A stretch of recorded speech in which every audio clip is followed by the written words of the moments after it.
Imagine never closing your eyes again. What if your darkest nightmares seep into your waking hours?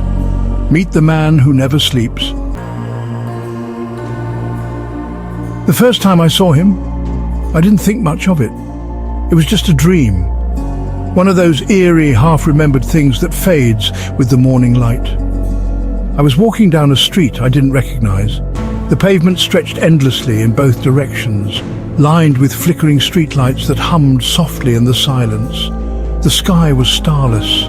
The air felt thick, like something was pressing down on me. I wasn't alone. At the far end of the street, a figure stood just outside the glow of a dying street lamp. He didn't move, he didn't speak, but I felt him watching me. A sharp, crawling sensation ran up my spine, like the moment you realize someone is standing too close behind you. I walked faster, my pulse picking up. I wasn't sure where I was going, but I knew I had to get away. When I finally glanced back, he was gone. And then I woke up.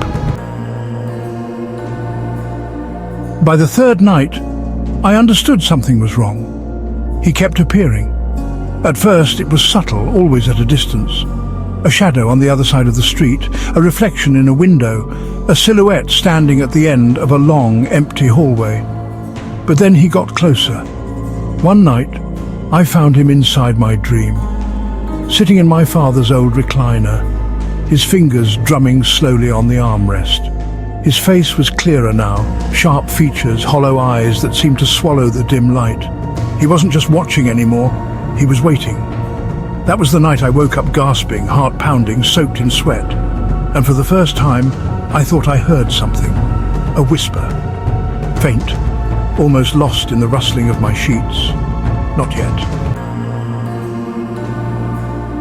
I stopped sleeping. Caffeine became my lifeline. I forced myself to stay awake with loud music, TV, anything to keep my mind from slipping. But exhaustion is cruel. It waits. It catches up with you in the quiet moments, when you blink too long, when your head dips forward just a little too much. That's how it happened. I don't even remember falling asleep. One moment I was watching the news, and the next I was dreaming. Only this time the world wasn't warped or hazy. It was my apartment, exactly as I left it. Except for one thing. The man was sitting on my couch. I was frozen, my limbs heavy, my voice locked inside my throat. He leaned forward slightly, his fingers tapping against the coffee table in a slow, rhythmic pattern. "You're getting tired," he said. The sound of his voice was wrong, layered, echoing, like it didn't come from his mouth but from inside my skull. I tried to move, to scream, to do anything, but I couldn't. Then he leaned in closer, and for the first time I saw what was behind his eyes. Darkness, not just the absence of light. Something deeper, something endless. Then he whispered, "Almost time," and then I woke up. 2 days later, I saw him in real life. It was broad daylight. I was sitting in a crowded cafe, exhausted but refusing to let my body give in. People moved around me, chatting, sipping coffee, scrolling through their phones, and then everything stopped. The hum of conversation faded. The clinking of cups went silent. The barista's movements froze mid-pour, and across the room, sitting at a table by the window, he was there. Not a dream, not a shadow. Him. Same hollow eyes, same slow, deliberate tilt of the head. A razor-sharp chill cut through me, my hands turning ice cold. Then he smiled, not a friendly smile, a knowing one. And he stood up. Panic clawed at my throat. I grabbed my bag, my phone, anything to anchor me to this world. I needed to move, to get out. But before I could, he was standing beside me. His presence was suffocating, warping the air around him. My body screamed, "Run, run, run," but I couldn't. Then he leaned in, his voice a breath against my ear. "You look tired." A shiver ran down my spine, my stomach twisting into knots. "Maybe you should get some sleep." I didn't sleep. I didn't leave my apartment. But I searched online for something, anything about what I was experiencing. I found a post from 2017, a user named Void Watcher. He warned, "If you see him, it's already too late. He's not a dream. He's real. He moves through the minds of the sleep-deprived, waiting for them to slip just far enough. When they do, He takes them. No one knows where they go, only that they never wake up again. Do not sleep. If you dream of him 3 times, he will find you. If you see him in the real world, run. And if you hear the knocking, it's already over. I tried contacting the Void Watcher to know more. I couldn't. But then I got a message from an unknown number. It said, "Meet me at Holloway Diner, midnight, come alone." No name, no explanation. But I knew. It was him. The Void Watcher. I had to talk to him. The Holloway Diner was nearly empty. The air felt wrong, too still, too silent. And in the back booth, I saw him. An older man, sunken eyes, hollow cheeks, like someone who hadn't slept in years. "You've seen him?" I nodded. He nodded back, like he already knew. I asked the Void Watcher what it is and where it came from, and he just laughed. Not like it was funny, like he was losing his mind. He whispered, "He's older than dreams, older than anything with a name. Before there were people, before there was sleep, before there was even time, there was just endless nothing, the void. And inside that nothing, something woke up. It saw and it wanted, but it had nothing to take. Then people came and they brought sleep, dreams, and suddenly there was a way in, a way to pull minds from their bodies, to drag them back into the dark. You know how we wake up from nightmares? We escape. But what if the nightmare doesn't end? What if something is waiting, watching, just beyond the dream? What if the real nightmare starts when you wake up? That's what he is. The thing that keeps the nightmare going. After meeting the Void Watcher, I spent weeks digging through obscure forums, reading posts from people who had seen him, but none of them lasted long enough to tell me why. Why me? Why did the man who never sleeps pick me? And then I found it. An old forum thread. Deleted but partially archived. It was written by someone named Lawn92. I skimmed the post, familiar descriptions, warnings, desperation. But at the very end, a line made my blood freeze. He picks the ones who've already been close to the void. He doesn't make you disappear.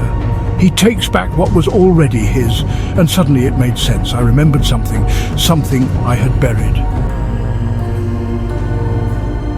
I was 6 when I almost died, a fever so high I stopped breathing. For 2 minutes I was gone. The doctors brought me back. My mom told me I'd just been sleeping. But I knew better, because for those 2 minutes I was somewhere else, a place of nothingness, and in that nothing, something saw me, something reached out. I don't remember what it looked like, but I remember its voice. Not yet. Then I woke up. I thought I'd escaped. But now I knew the truth. I had been marked. And the man who never sleeps was just waiting for me to get tired enough to slip back in. I had one choice left. I had to confront him before he took me. So I did something insane. I forced myself to stay awake for 6 days straight. Every night he got closer. Every night the walls between worlds got thinner. And finally, on the 7th night, I stopped resisting. I closed my eyes. And instead of waking up in my bed, I woke up in his world. It wasn't like a normal dream. It felt real, too real. I was standing in a place that shouldn't exist, an empty city stretching forever. The buildings were impossibly tall, made of black glass, reflecting nothing. No sky, no stars, no sound, just endless silence. Then footsteps. I turned. And there he was, the man who never sleeps, standing in the middle of the street, still watching. And then he moved, not walking, sliding, like a frame skipping in a corrupted video file. Closer, closer.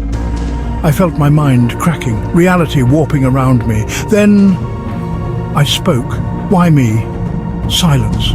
What do you want? He tilted his head. His mouth never moved, but I heard him, not with my ears, inside my mind. You were mine first. You left. But the door was always open, and now you are tired. Too tired to keep running. The shadows rippled. It's time to come home. And that's when I understood. I was never awake, not fully.